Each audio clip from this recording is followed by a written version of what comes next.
Welcome to Mind Tricks Radio, where we'll explore contemporary topics in psychology through interviewing creative and innovative thinkers in the field. I'm your host, Dr. Aaron Kaplan. Thanks for tuning in.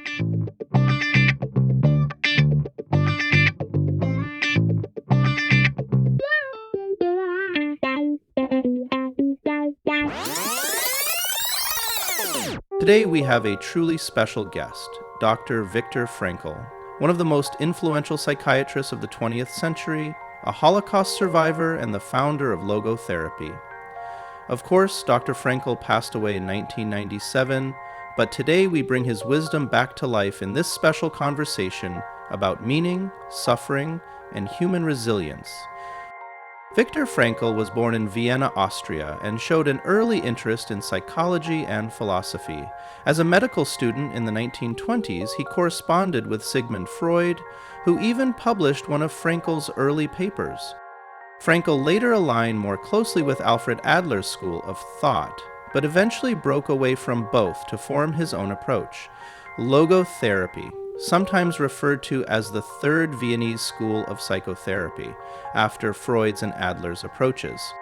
Frankl's central belief was that the primary human drive is not pleasure, as Freud believed, or power, as Adler claimed, but the will to meaning, the desire to find purpose in life.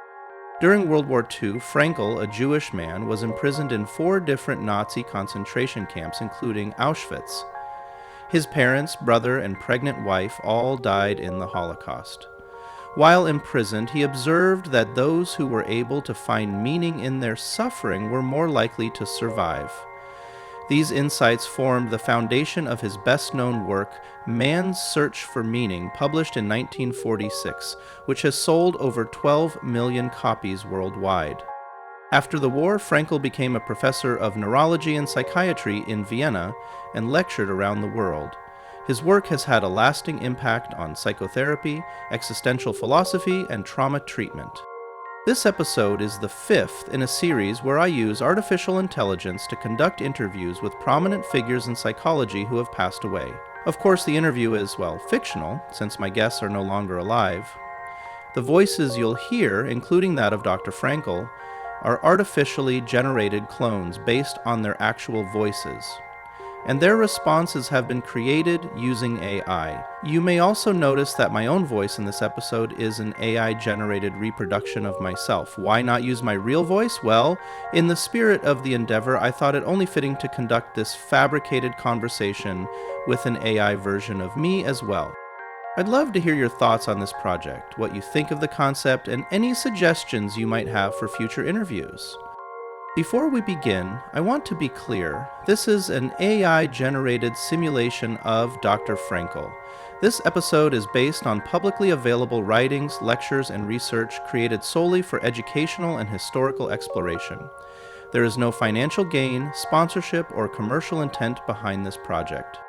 The responses you hear are generated by AI models trained on Dr. Frankl's known work. They do not represent actual statements, endorsements, or official positions from Dr. Frankl himself, his estate, family, or any affiliated institution.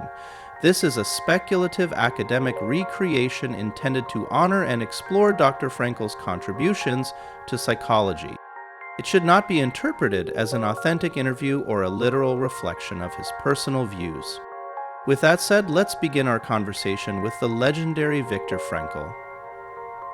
Dr. Frankl, welcome to the Mind Tricks Radio podcast. Yes, thank you for inviting me here. Dr. Frankl, your book Man's Search for Meaning has touched millions of lives. For those unfamiliar with your work, can you summarize its core message? Yes, of course. In Man's Search for Meaning, I describe my experiences in Nazi concentration camps and how, even in the midst of unimaginable suffering, those who found meaning were more likely to survive. The core idea is simple. Life is made unbearable by lack of meaning and purpose. Even in the darkest moments, we can choose how to respond, and that choice gives us dignity. You famously wrote that those who have a why to live can bear almost any how. Can you explain what you meant by that? This idea is borrowed from Nietzsche, but I saw its truth with my own eyes. In the camps, those who survived were not always the physically strongest. Often it was those who had a purpose, someone waiting for them, a work they still had to complete. One man, for example, told me he had to survive because he had a scientific manuscript unfinished. Others held on to the hope of seeing their loved ones again. Purpose gave them strength. That's profound. But what about those who don't feel they have a why? How do they find it? But you see, this is the great misunderstanding. We should not ask, what can I get from life? But rather, what is life asking of me? Meaning is not something we create, it is something we discover. Perhaps life is asking you to care for someone, perhaps to complete a piece of work, or perhaps to endure suffering with dignity. The meaning is always there. It is for us to uncover. You argue that even in suffering we have the freedom to choose our attitude. But what about those who feel powerless, trapped by circumstances, mental illness, or oppression? This is a question I faced daily in Auschwitz. We had no freedom, no rights, no possessions, no certainty of survival, and yet I observed something remarkable. Even in the most degrading conditions, people retained the ability to choose their response. I recall a fellow prisoner who, despite his own starvation, gave away his last piece of bread. That was his choice. The Nazis could strip us of everything except our will to find meaning. That inner freedom is what makes us human. Dr. Frankl, one of the most surprising things I've heard you mention in interviews is that suicide rates in concentration camps, Auschwitz specifically, were actually lower than in post-war Austria, a relatively stable welfare state. That seems so counterintuitive. Could you explain what you meant by that?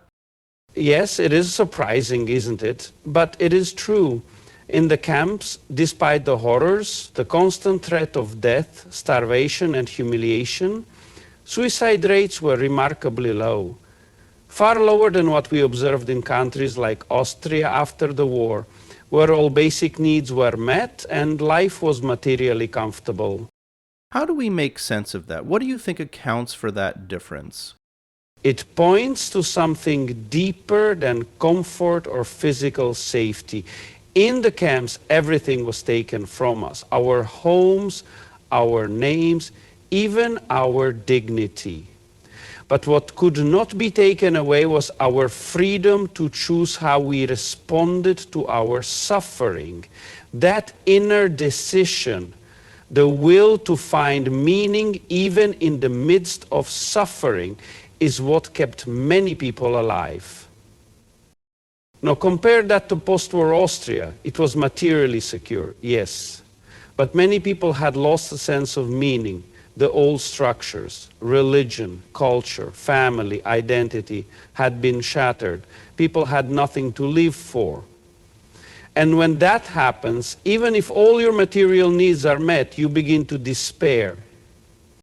So you're saying that in the worst conditions imaginable, people could survive because they still had a reason to live, but in a comfortable society, people can lose the will to live if they don't have meaning? Exactly. I have often said, man is not destroyed by suffering. He is destroyed by suffering without meaning. The conditions in the camps were inhuman. But some prisoners still found meaning in helping others, in the hope of reuniting with loved ones, even in the determination to bear witness. In contrast, in a welfare state after the war, we saw an existential vacuum. People had the how, but not the why. That is when despair sets in, and with despair comes a greater risk of suicide. So when people today ask why suicide is so common in wealthier societies, how would you answer that? Because wealth cannot give life meaning. Comfort is no substitute for purpose. Human beings need more than pleasure or distraction. We need a reason to get out of bed in the morning. When that reason is absent, life feels empty. This is why logotherapy is centered around helping people find that meaning, even in suffering. And for those who are not familiar with logotherapy, can you please explain the term? What does logotherapy mean? Logotherapy comes from the Greek word logos, which means meaning. It is a form of existential analysis that focuses on man's search for meaning as the primary motivational force in life. You've spoken often about the existential vacuum. For listeners who may not be familiar with the term, can you explain what that means and how do you see that showing up in modern society, especially now when so much of our attention is captured by social media, entertainment, consumerism? Yes, the existential vacuum is, simply put, a sense of emptiness, an inner void. It is the condition of a person who no longer knows what they are living for. And this condition has become increasingly widespread in modern times. You see, in earlier generations, people lived by tradition. They had strong ties to religion, to community, to family expectations. These gave a person direction, perhaps even too much direction at times. But in our age, those traditional structures have broken down. And in their absence, people are left not with freedom, but with a kind of paralysis. They do not know what to do with their freedom.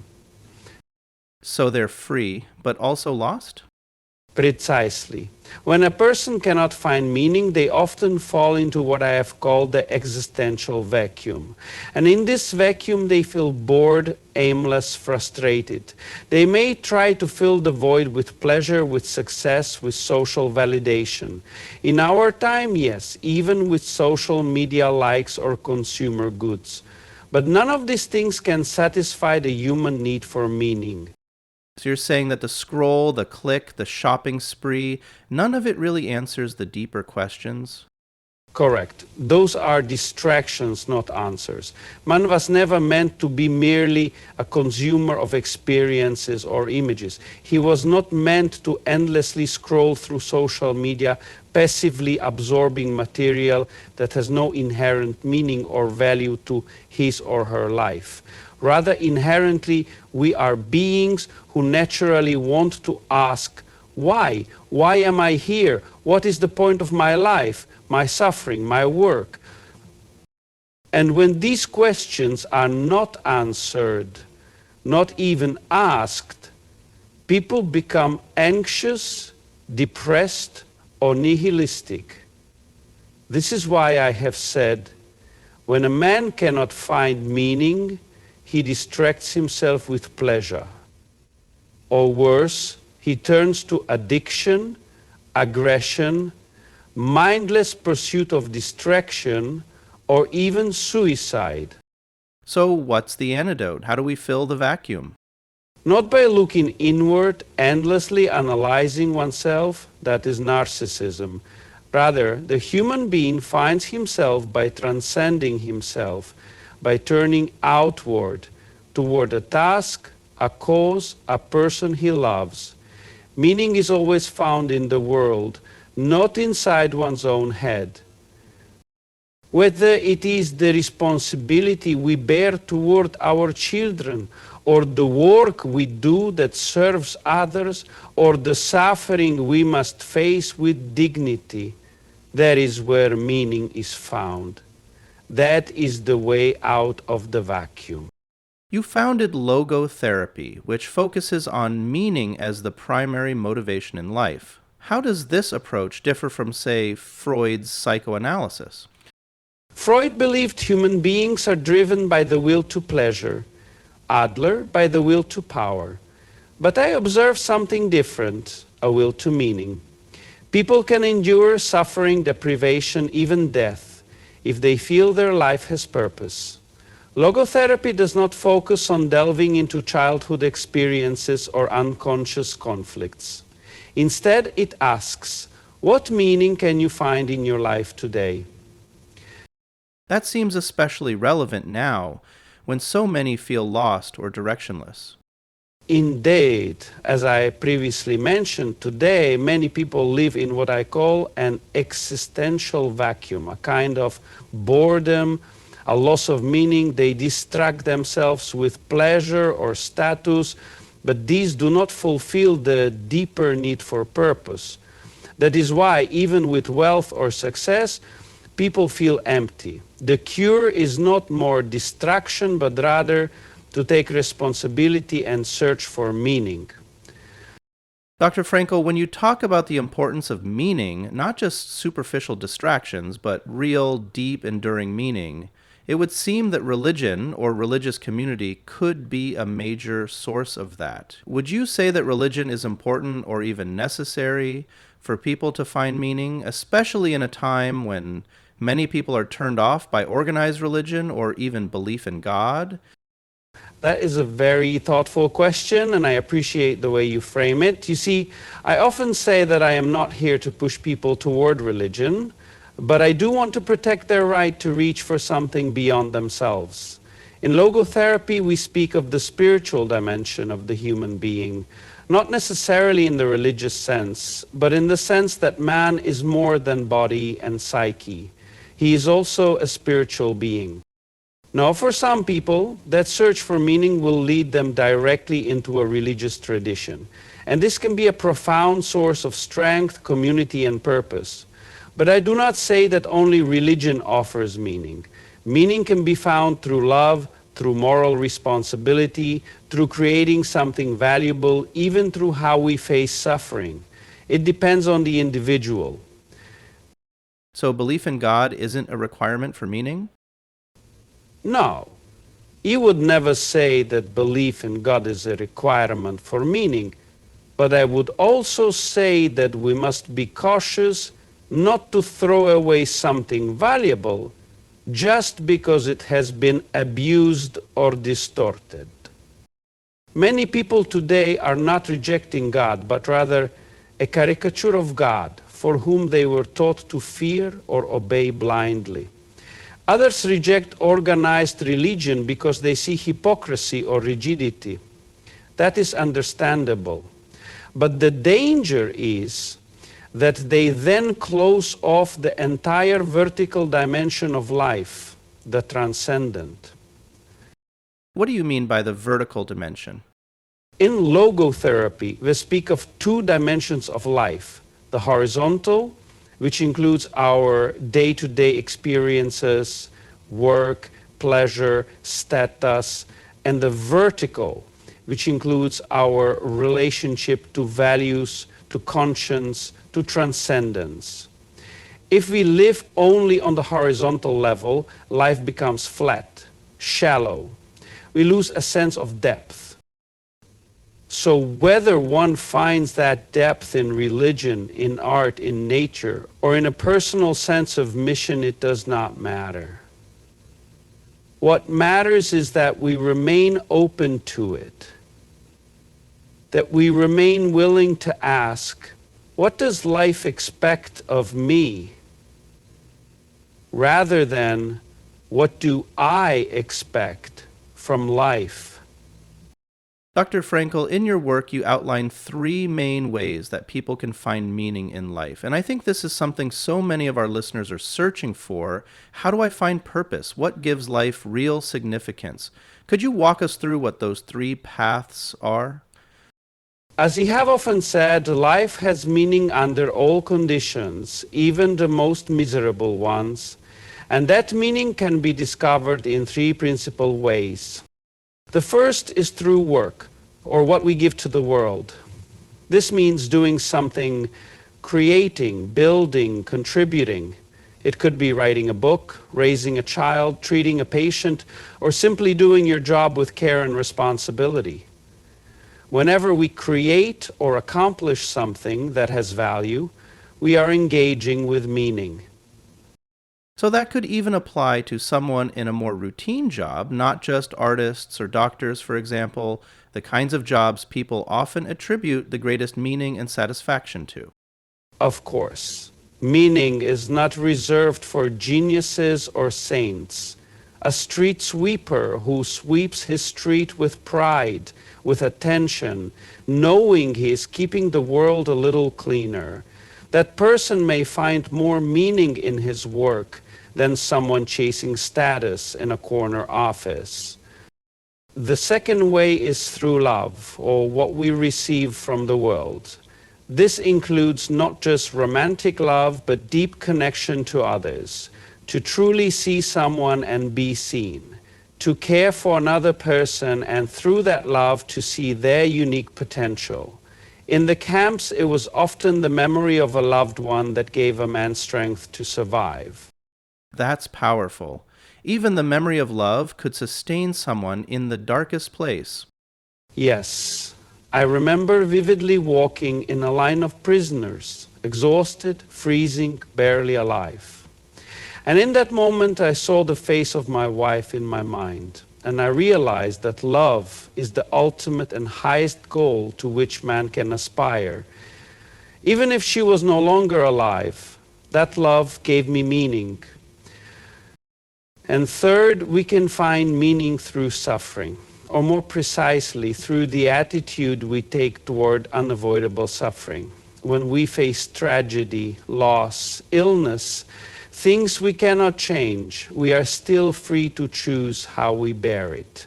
If we can find dignity, or if we can transform our suffering into an inner achievement, then we have triumphed over it. That's such a radical idea that even in suffering, meaning is possible. It is not only possible, it may be the most profound way to find meaning. When a person suffers bravely, they become more than a victim. They become an example. And this cannot be taken lightly. Not every life includes success or health, but every life will include suffering. That is why I say, if there is meaning in life at all, then there must be meaning in suffering. But I must add one thing. This does not mean we seek out suffering. That would be masochism.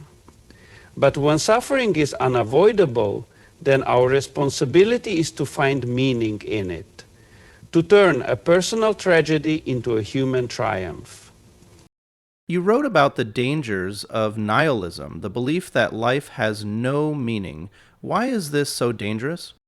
Because if we believe life has no meaning, then anything is permissible. He once treated a young man who was depressed and suicidal. He said, "Life has no meaning, so why should I live?" I asked him, what if life is waiting for you to give it meaning?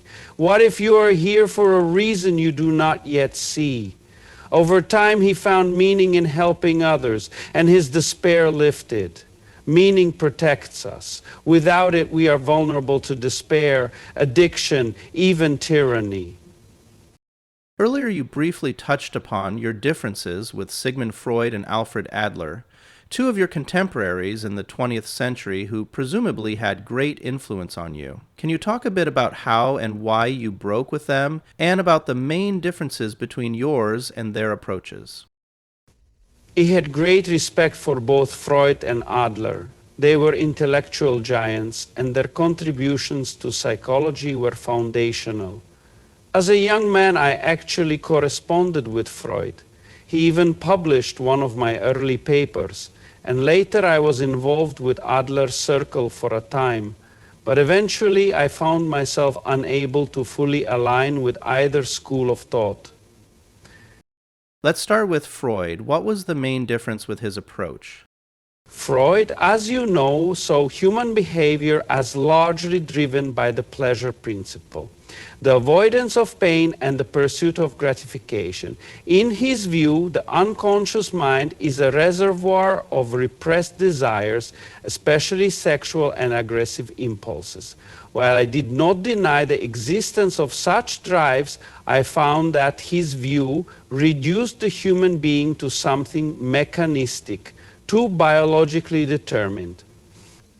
There was little room in his model for freedom, for responsibility, or for meaning. And what about Adler? Adler, on the other hand, proposed that the primary human drive was the will to power. are striving for superiority, often as a compensation for feelings of inferiority. Again, I saw some truth in this. Adler was closer than Freud to the social and relational dimensions of human existence. But here too I found the view somewhat narrow. Not everyone is trying to dominate. Some are simply trying to understand why they suffer. Or they are trying to love, to serve, to create. The will to power, like the will to pleasure, explains something, but not everything. I imagine, as you have mentioned, that your experience at Auschwitz must have greatly influenced the changes in direction your thinking took you. Of course, what I observed, especially during my time in the concentration camps, was that the deepest human motivation was neither pleasure nor power. It was the will to meaning. When a person knows why they are suffering, they can bear almost anyhow, and when they lose sight of that why, even comfort and safety cannot prevent despair. Your personal experience clearly had a profound effect on you. How could it not? It isn't something one could derive simply from reading books or studying in a classroom at a university.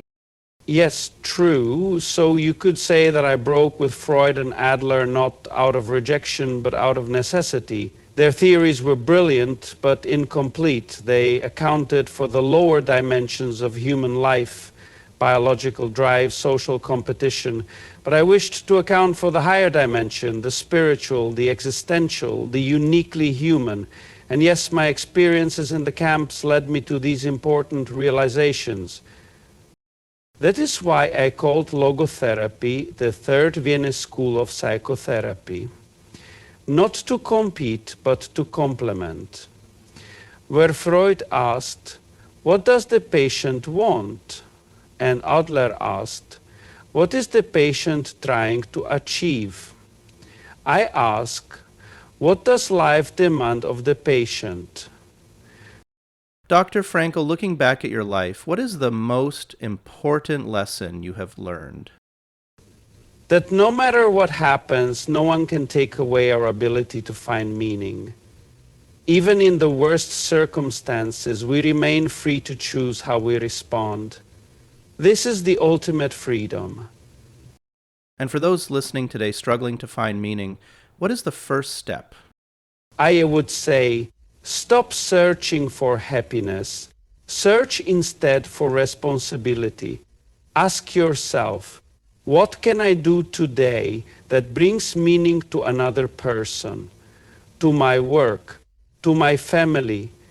In giving to life, life gives back to us. Dr. Frankl, it has been an honor speaking with you today. Your wisdom has touched countless lives, and I have no doubt it will continue to do so. Thank you for your kind words. If I may, I'd like to ask you to leave us with one final thought. In Man's Search for Meaning, you offered a striking metaphor about living as if it were the second time. Can you explain what you meant by that? Yes, this is a very important concept for logotherapy. Live as if you had already made the mistakes you are about to make, and now you have the chance to do it right.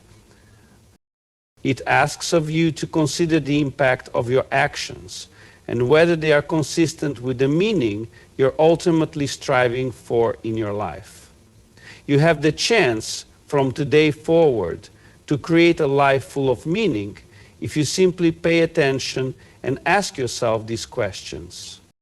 A perfect note to end on. Thank you, Dr. Frankl. And to my listeners, remember, life is asking something of you, so put down those mobile devices and go find out what it is.